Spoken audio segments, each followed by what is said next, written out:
Já estamos de volta com Redação Novo Tempo, pela rádio e pela TV. Uma pesquisa mostrou que os brasileiros não conseguem admitir que são corruptos. O estudo feito pelo Instituto Data Popular mostrou que, apesar de somente 3% dos brasileiros se considerarem corruptos, 70% dos entrevistados confessaram já ter tomado pelo menos uma atitude corrupta ao longo da vida. As ações aí vão desde não devolver o troco que veio errado, estacionar em vagas reservadas para deficientes e até pagar propina para um agente de fiscalização, além de sonegação de imposto de renda. Segundo os pesquisadores, a corrupção está tão enraizada no país que o brasileiro nem percebe que também é corrupto. Por isso nós somos às ruas, para saber das pessoas se o povo brasileiro é ou não é corrupto. Corrupto? O povo brasileiro? Eu acho que é. Não. O povo, de um modo geral, não é corrupto. Claro que sim. Claro que não. Por que ele seria? Eu acho. As pessoas furam fila, as pessoas querem passar os outros para trás. Você vai trabalhar em algum lugar, eles não pagam direito. Pagar café para conseguir habilitação já é uma corrupção. Se for pensar desde de fila, de banco, estacionamento, vaga deficiente, sempre tem alguém que quer dar um jeitinho, né? Corrupção tem tudo, né? Não tem como evitar. Não tem como não ser corrupto, né? Eu não sou, né? Mas tem muitos que a gente conhece que é. Difícil uma pessoa que não sonega pelo menos o imposto de renda. Para não roubar, a turma lá de cima não pode roubar. Mas como se a turma aqui de baixo também rouba? Assim, eu não estou dizendo que eu faço, eu não faço. Nem os políticos? Não, políticos são, né? Claro. Um corrupto ladrão. Acho que não, acho que corrupto mesmo são alguns políticos, né? Aí eu já não digo o povo, eu digo os políticos. Eu acho que as pessoas, mesmo que se elas fossem os próprios políticos, elas mesmo iam roubar. Eu acho que é por revolta. Se eles podem, eu também posso. O que estraga muito o nosso país são a política de um modo geral. Muitas pessoas, elas cobram da sociedade o que elas mesmas não fazem. Eu quero uma coisa, mas eu não faço isso. Eu quero que as pessoas mudem, mas eu não vou mudar. Eu acho que se tiver a chance de mudar, o brasileiro podia mudar. Mas é difícil, né? Tá difícil para todo mundo. Divertido essa nossa pesquisa Vox Populi Jornalismo Novo Tempo. Pelo que eu entendi, deu um pouco diferente ali o que a gente conseguiu falar com as pessoas, porque ali a maioria das pessoas admitiu que sim, o povo brasileiro é corrupto. A pesquisa diz isso mesmo, né? A pesquisa fala que o povo acha que o brasileiro é corrupto. Só que quando pergunta assim, você é corrupto? Não, eu não sou, não. Foi o que mostrou ali. Vamos entender a pesquisa? Realmente eu acho que as pessoas realmente são corruptas. Não é o meu caso. Então, a partir dessa pesquisa, eu tenho uma pergunta para vocês. Eu não sou corrupto, mas e vocês? Não, então, é para ser sincero? Sempre, né? Esse aqui é o sofá da sinceridade. Por exemplo, eu vou fazer uma pergunta, você está com frio agora? Muito. Isso é uma grande sinceridade, eu estou morrendo de frio. E pena que você de casa não está dando para ver, mas os nossos cinegrafistas estão com uma manta. Eles estão cobertos aqui, porque o estúdio está muito frio mesmo. Tem como mostrar? Não tem, né? E como eu sou mulher, né? Sofro mais que os meus colegas aqui. Mas tá, então vamos lá. Quem já nunca furou uma fila, né? A gente não para para pensar nessa... Deixa de ser uma corrupção. Não deixa de ser uma corrupção e eu, obviamente, já furei fila. Então, a gente... O que mais, Suzane? É um confessionário. Por aí. Então, assim, é muito complicado quando você levanta a voz para dizer que você não é corrompido, que você não é corrupto. Primeiro porque eu acho que a gente já nasceu corrompido, né? Se a gente for olhar a nossa forma original do ser humano, que era para ser, pelo propósito divino, e eu acredito nisso, a gente se corrompeu com o pecado e isso está inerente na nossa pele. Então, por mais mínimo que seja uma mentirinha que eu disse aqui para o Leite é coordenador de jornalismo. Você mentiu pra mim? Não menti, né, Leite? Mas uma mentirinha que eu contei pra você. Eu conheço algumas pessoas que mentiram. Eu não, mais uma vez. Por exemplo, cheguei atrasada e falei pra você que enfrentei o trânsito, sendo que, na verdade, eu me enrolei. Um exemplo, viu, gente? É uma situação bem hipotética. Isso nunca aconteceu. É uma maneira de corrupção. Mesmo a mentira que eu fiz ali pra aliviar, uma coisa que não vai fazer diferença na vida dele, se a gente for pensar a verdade, pensar mesmo sério nisso, não vai fazer diferença pra ele, não vai fazer diferença pra mim, não vai prejudicar outra pessoa. Mas são essas pequenas coisas que levam às grandes coisas. Igual as pessoas disseram aí, não é o povo, são os políticos. É claro que é uma consequência do fato de ser humano, não é, acho que nem ser brasileiro. Tudo bem que isso a gente agrega um pouco isso para a nossa cultura, acho que a gente é muito pessimista de olhar assim, o meu país não vale nada porque eu tenho políticos que não me representam, porque não fazem um trabalho, eles roubam, é um país violento. Então a gente tem esse pessimismo que a gente carrega dentro da gente. Um exemplo bem cotidiano, vocês falam que eu gosto de contar testemunhos aqui. Sim, bastante. Eu reitero, gosto mesmo, porque eu acho que o que vale é a experiência vivida, falada por alguém que vivenciou. Então vamos contar a experiência, porque a gente tem mais coisa para discutir. Eu ia falar uma coisa também, acabando. Não, só um comportamento... Desculpa, viu, Suzane, eu não estou te interrompendo, porque da última vez que eu te interrompi, brigaram comigo. Vamos fazer as pazes? Vamos, viu, gente? Tá fazendo as pazes. A gente é amigo. E somos Mas é que mesmo. às vezes tem que interromper Mas, mesmo, faz parte do jogo. Então tá bom, eu posso falar? Fala claro, depois desse momento todo. A gente conversando, porque onde eu moro tem bastante pessoas assim de fora, de outros países, inclusive Índia, Grécia, assim, tudo, né? E americanos, obviamente. Então eles contando assim, o americano quando ele conquista, quando ele compra um carro, ele realmente fala, não, comprei mesmo esse carro. Você comprou um carro, Leite? Que bonito. Comprei mesmo, trabalhei duro, joguei duro. Agora no Brasil, Wagner, você comprou um carro?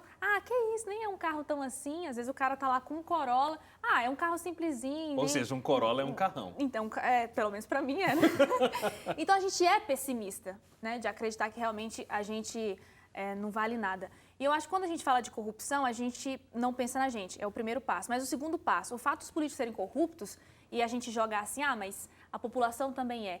Às vezes é uma maneira de a gente julgar o povo ou colocar a culpa no povo, sendo que a gente está falando em escalas de corrupções bastante diferentes daquela que eu compro um produto pirata a bilhões que o governo rouba. Mas eu acho que daí essa é uma questão de oportunidade. Então, por exemplo, por que alguém... E alguém falou isso no Fala Povo também, achei super interessante. Por que alguém, de repente, não desvia bilhões ou milhões de reais para si? Porque ela não tem oportunidade, única e simplesmente. Porque se ela tivesse, e é isso que realmente acaba acontecendo muito na política, e é por isso que às vezes a gente tem tantos exemplos de péssimos políticos corruptos, é porque a política te dá a possibilidade de você mexer com um dinheiro muito alto, com valores muito altos, que às vezes não tem o controle, ou seja, uma fiscalização tão grande quanto deveria, ou seja, a tentação é muito maior. Então, se a pessoa já tem o hábito de se deixar corromper com mais facilidade, se ela está numa posição onde as possibilidades de corrupção são ainda maiores, o valor é muito maior, envolve um valor muito maior de dinheiro, aí ela não pensa muito antes de... É bíblico até, né, Leite? Também. Se é fiel no pouco, é fiel no muito. Exatamente. Uma outra pesquisa é do Instituto Internacional, a Transparência Internacional, fez em janeiro, né, divulgou os dados, eles sempre fazem isso anualmente, o ranking de países transparentes ou corruptos. A Dinamarca ocupa o primeiro lugar entre os países menos corruptos, onde a percepção de corrupção é menor. E aí a Suzane estava falando sobre o povo e o político e tal. Os políticos são o povo, e é por isso que a política brasileira é corrupta, porque, de maneira geral, o povo brasileiro é corrupto. Aí você falou que existe a diferença, não dá para comparar a corrupção do povo com a corrupção política. Gostei do que o Leite falou. É a mesma coisa, sim, a escala é diferente porque a oportunidade é maior, no caso, quando você está gerindo alguma coisa. Não precisa nem ser na política. Dentro de empresas existe muita corrupção no Brasil. O gerente, sei lá, o diretor financeiro consegue desviar, mas ele desvia quando está na empresa, porque era isso que ele fazia antes de ser um executivo. Era a habilidade que ele já tinha antes, sabe, de querer se dar bem em detrimento do bem dos outros. É por isso que as pessoas furam fila. Porque, olha, não vou ficar aqui nessa fila, tem mais 20 pessoas atrás de mim. O Leite está ali na frente, vou ali do lado, começo a bater papo com ele e passo na frente. Quer dizer, os meus interesses são mais importantes do que os interesses dos outros. Esse é o cerne da corrupção. É eu querer me dar bem e não estou nem aí para os outros. Uma coisa sobre filas, é muito comum, talvez hoje a gente já não se fale mais tanto sobre isso, mas, por exemplo, em filas de atendimento hospitalar, as pessoas têm que chegar muito cedo, de madrugada, para conseguir uma senha. E aí havia pessoas que tinham como profissão ficar na fila desde madrugada para vender o lugar para outra pessoa, que ia, não, vou ficar em casa 8 horas da manhã, quando abre eu vou lá, pago e entro no lugar de quem não pôde. Você entendeu? Isso está dentro. Vocês já viram gente que pega criança emprestada para ir para a fila também? Para passar na frente. Na fila preferencial. Entendeu? Então é um reflexo. A política é um reflexo da sociedade corrupta. Agora, minha pergunta, que eu não sei se vai ter uma resposta. Não tem direito à réplica. Não, mas tudo bem, pode fazer a pergunta. Posso fazer não é debate. Não é debate. 3 minutos, Suzane. Não, aí o que acontece? Claro que outros países também têm corrupção. Agora, o nível de corrupção no Brasil, pela nossa percepção, é um nível alto. Por que isso é tão arraizado, é tão forte dentro da nossa cultura? A cultura do jeitinho brasileiro, a cultura do meu interesse está acima do interesse do outro, como o Hélio falou. Por que será? A Suzane falou dessa corrupção que o ser humano já nasce corrupto, mas por que no Brasil a coisa é tão forte? Pelo nosso próprio sistema, né? Que sistema? O sistema que dá brechas para a corrupção, um sistema que às vezes... Por exemplo, eu trouxe uma situação hipotética. Suponhamos que um de vocês, senhores cavalheiros, com a filha, o Hélio tem uma filha, né? Numa situação de extrema urgência, questão de vida ou morte na fila do SUS, que a gente tem dificuldade, seria um sistema para todo mundo ter acesso, mas a gente sabe que não é bem assim. Funciona, mas não como deveria, não como a proposta. E está lá entre a vida e a morte, mas você tem a chance de repente, pagar para a pessoa que atende lá para passar a sua filha na frente. Qual seria a nossa situação diante disso, por exemplo? Eu entendo que quando você se vê numa situação, inclusive, de vida ou morte, as pessoas têm ações extremas, inclusive passando por cima de coisas que talvez você preze muito na sua consciência. Porque o instinto de vida é muito talvez forte. seja maior. Mas eu acho que isso é a minoria das situações, claro. Entendeu? Não consigo nem imaginar um caso então, real. assim, o que a gente tem... Eu acho que é interessante isso que você colocou, da questão do Brasil, porque, por exemplo, o Brasil não é dos países mais corruptos do mundo, apesar de ter muita corrupção. Do ranking da Transparência Internacional, ele ficou na posição 76, entre 168 países. Então, tem países muito mais corruptos. Então, tem alguns países que... E aí que tem a ver, eu acho que tem duas coisas que, da parte pública, fazem com que a corrupção seja maior, principalmente em relação a questões públicas. A primeira é o que a gente pode chamar de uma organização bem estruturada, publicamente falando, que funcione e que seja bem monitorada. Então, se um país tem uma democracia nova como é a do Brasil, com o passar do tempo, a democracia aumentando e você tendo instituições sólidas, você consegue, eu imagino, diminuir essa questão da corrupção se você tem gente que está cobrando, que está vendo, etc. E a segunda é a questão de punição. Quando alguém faz alguma coisa errada e você vê a pessoa não sendo punida, isso estimula mais e mais situações erradas ou corrupções. Eu acho que no Brasil isso está tão forte de que a corrupção ela não recebe a devida punição, isso numa instância pequena, população, e até numa instância política. A gente já teve uma pequena mudança disso. Mas é porque a gente está numa democracia recente. Você parar para pensar que a atual democracia que a gente vive começa em 1988. Então, assim, tem países aí que têm democracias estabelecidas e sólidas há muito mais tempo. Eu concordo, outra Leite. maturidade, né? Eu concordo com isso, mas vê essa situação agora que a gente está tendo da Operação Lava Jato. O quanto de empresário, de grandes empreiteiras aí que talvez fizeram corrupções nos últimos tempos, não deve estar tremendo nas bases de repente, esperando a hora que vão chegar. Inclusive, sobre isso, eu vi uma notícia essa semana super interessante, mas assim, triste, né? Porque deu uma epidemia de cachumba na Pampulha, né? E lá estão todos... Pampulha. Pampulha é BH, Pampulha é DF. E estão todos os figurões lá, né? E deu uma epidemia, tem 54 presos com cachumba lá. Mas enfim, esse é outro assunto, nem sei por que falei. O que eu... Segundo a produção, é porque eu queria falar. O que é que eu falei desse assunto na reunião de pauta, inclusive. Se fosse eu que tivesse falado isso, né? Vocês não iriam perdoar, mas tudo bem. Mas ninguém me perdoou também, Suzane. Eu entendo essa história da recente democracia, recente república. Mas eu acho que a gente tem que tomar um cuidado porque, às vezes, essa questão da corrupção, a corrupção gera a corrupção. Então, gera um espírito assim, não só de eu ver o outro me dando bem e eu não querer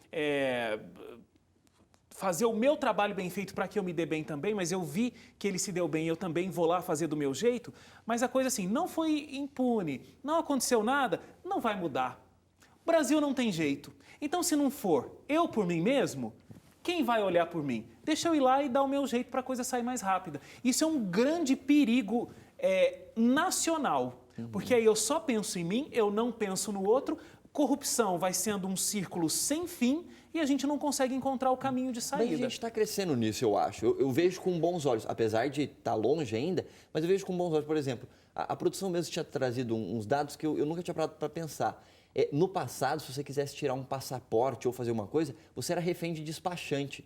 Se você não fosse no despachante, que era alguém que oficialmente furava a fila para conseguir as coisas mais rápido para você, você não conseguia tirar, por exemplo, um passaporte no passado com a rapidez que você consegue tirar hoje. Hoje em dia, com essa fortificação das instituições brasileiras, você, por exemplo, consegue fazer um agendamento pela internet e faz tudo sozinho sem ter que ficar pagando para um furador de fila tirar um documento para você. É uma coisa simples. E aí eles até fazem a comparação com a situação que acontece. Eu lembro que eles tinham falado de um país, acho que era Moçambique, e aí até eu tenho um amigo que ele está morando em Moçambique e ele falou que acontece muito isso. Existe em vários órgãos públicos de Moçambique, estou falando de Moçambique, que é um país que eu ouvi alguém falar e tem notícia sobre isso. Né, um testemunho sobre lá, Suzane.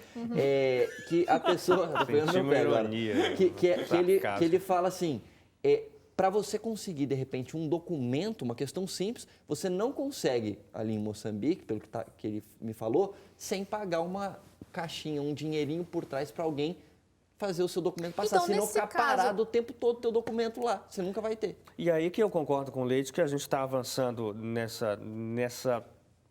processo no Brasil. Combate à corrupção. O combate à corrupção. Porque a gente tem uma fortificação maior do Ministério Público, da Polícia Federal, de autonomia para investigações. Uma discussão que já é antiga, mas aos poucos vai melhorando com respeito à desburocratização de processos no Brasil, porque foi o que a Suzane falou, o sistema força você. Porque é isso aí, você tenta fazer uma coisa, mas tem um processo tão gigantesco e desnecessário que a pessoa vou tentar fazer de outro jeito para facilitar. Não, sim, eu acho que não é uma desculpa. Não é desculpa de maneira alguma, mas explica, não justifica, mas explica algumas coisas. Mas a gente está caminhando para melhor. Muito bem, a gente está quase terminando o programa, mas olha, no jornalismo a gente sempre tem tanto espaço para notícias que nem sempre são as melhores e a gente fica tão feliz em divulgar que a gente separou um espaço aqui no Redação de hoje para uma excelente notícia, uma notícia que teve um destaque internacional e você acompanha agora. O Tribunal Constitucional do Zimbábue decidiu proibir o casamento infantil. A decisão foi tomada depois que 2 mulheres entraram na justiça alegando que enfrentaram uma vida de pobreza e sem acesso à educação depois de terem sido forçadas a casar quando eram crianças. Com isso, elas conquistaram a proibição do casamento para qualquer pessoa antes dos 18 anos, o que foi considerado uma vitória contra a exploração infantil. Atualmente, quase 1/3 das meninas no Zimbábue se casa antes dos 18 anos. Se você se casasse antes dos 18 anos, forçada a casar com alguém que você nem conhece? Eu nem consigo me imaginar numa situação dessa, porque eu acho que eu seria uma rebelde. Mas aí você teria nascido nessa cultura, né? Mas você seria uma rebelde só da cabeça que você tem hoje, né? Mas independente disso, é uma grande conquista universal aí, porque pode servir inclusive de exemplo para outros países ainda. Eu acho que tem um crescimento disso, inclusive por conta do mundo ser cada vez mais globalizado. Por exemplo, a Suzane falou assim, eu seria uma pessoa rebelde. Você seria rebelde? Talvez existam pessoas rebeldes ali no Zimbábue que ajudaram a chegar nesse ponto, exatamente porque tem referência de outros países onde isso não é uma prática. Se você vive ali sem esses outros contatos, você não tem como expandir a sua mente para conseguir entender que isso é um problema, né? Com certeza. Parabéns. Gente, ficamos por aqui com o nosso Redação dessa semana. Muito obrigado a você que participou, que acompanhou, ficou com a gente aqui nessa discussão. Na semana que vem a gente está de volta. Obrigado, meninos. De nada, foi um prazer. Tudo bem, eu não vou me vitimizar. Tudo bem. A gente se encontra na semana que vem. Um abraço para você e até lá. Tchau, tchau.